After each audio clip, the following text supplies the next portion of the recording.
So first of all, my name is Peter-Zonnefeld. Together with Michel, I founded Greek Clouds approximately 4 years ago. I used to work for HP, where I was responsible for European division. Michel was responsible for global innovation at Capgemini. And today we are going to talk about cloud computing. And I think that's probably completely different what you have heard today. But I bet that everybody here on this boat make use of cloud computing almost on a daily basis. So maybe at your office where you organize your business contacts through an application called salesforce.com, or maybe at home where you listen to music as Spotify. Basically every day people are using cloud computing. Most of the people are not so aware that at the end of the day, if you use cloud computing, you use server capacity, computer capacity, storage capacity.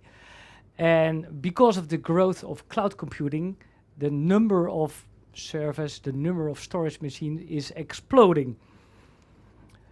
And all these machines are living in data centers. And data centers are factory-like buildings with rows of server computers, storage machines, and these are consuming lots of energy.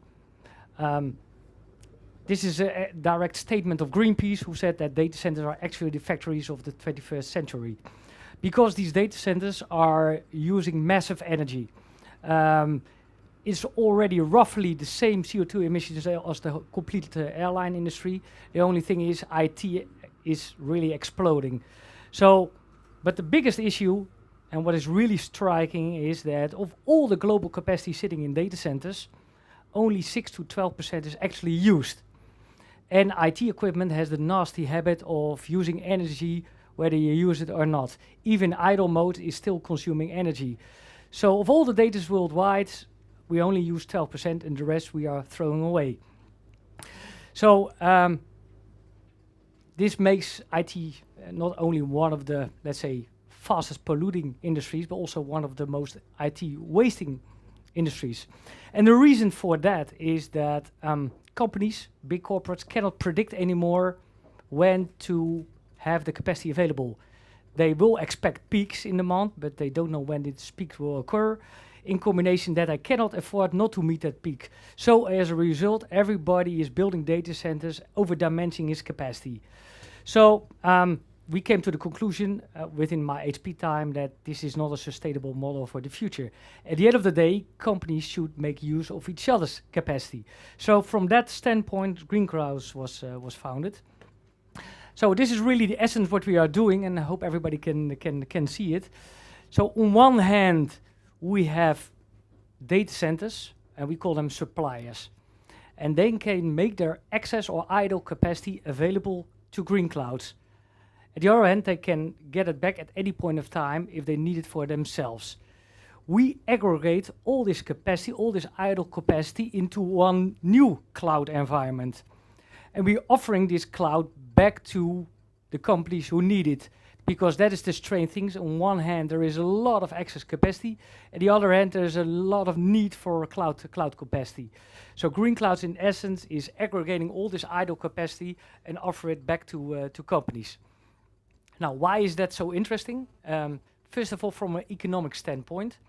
So what Green Clouds do is we determine a monthly index. And this index is based on what is this type of cloud capacity, we call it infrastructure as a service capacity, costing on the global marketplace. So we take the biggest players on earth, and maybe these are not familiar names, but that is Amazon, that is Google, that is Microsoft Azure. And from that we derive what is a normal market price for this type of capacity. A supplier of data centers of providing this capacity gets up to 40% of this index, which is really direct bottom line impact. And a company who buys this capacity buys at a lower price on the market prices up to 40%. So in this model, really everybody is making money. The suppliers of excess capacity, Green Clouds, but also the companies who are buying it get a lower price. And we are making much efficient use of all the energy. Where is my, yeah.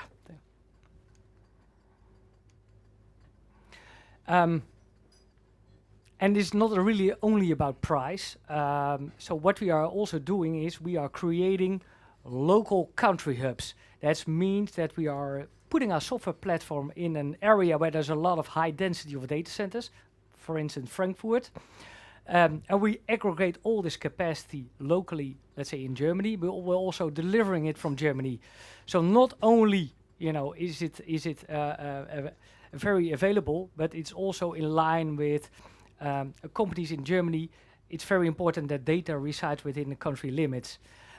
Whereas the biggest cloud vendors concentrate the data center is in a region such as Europe or America, and then it's very difficult because your data is not in the country limits. So that is really what Green Cloud's doing. So as a couple of customer cases to give you a feel, KPN Wholesale has a lot of excess capacity available, make it available to Green Clouds. KPN Corporate Markets, which is another division, resells our capacity back to their corporate clients.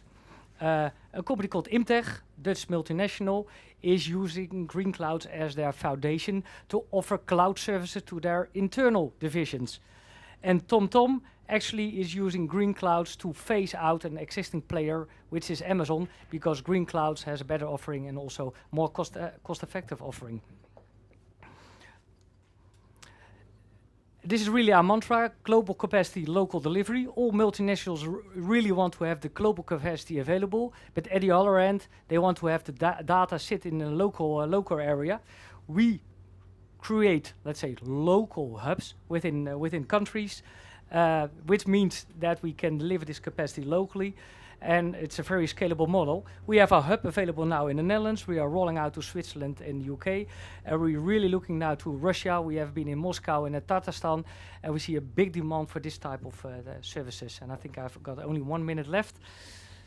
So just as a final, not only a lot of big customers are very interested in Green Clouds and a lot of investors, but we also won 3 big major awards the last few months. First of all, the Accenture Innovation Awards is a Dutch award for the most innovative companies across industry.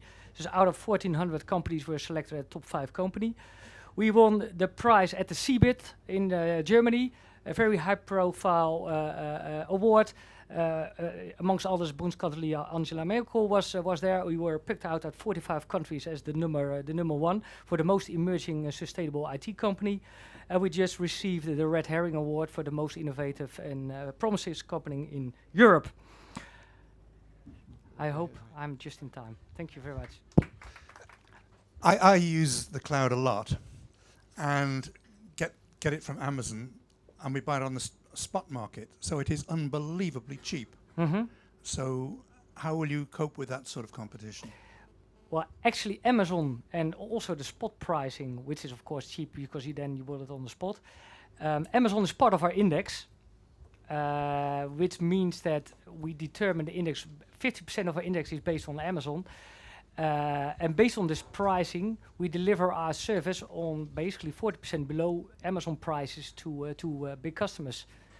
So if you are interested, then I'm more than happy to discuss it. But that is an important reason because it's unbelievable cheap. But if you see your invoices over a year period, it can be rather expensive.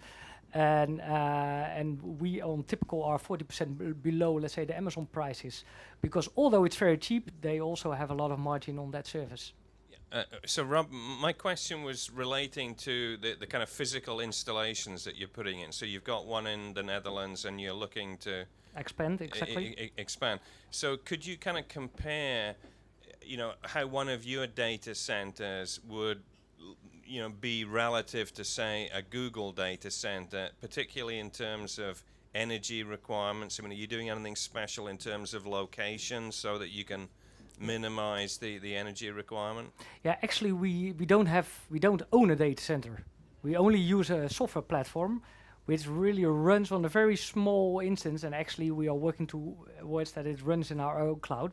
We will just own a software platform, and we're making use of existing data centers with existing capacity and idle capacity. So, and we of course pick out the most greenest ones because that relates to our model. But the green portion is really about using excess capacity because it's sitting idle. And therefore we can, if we build a hub, for instance, in the UK, we can build a data center, a very big data center, with only a fraction of the cost with the cost if you do a normal data center. It's almost 1% versus the total cost of having a data center.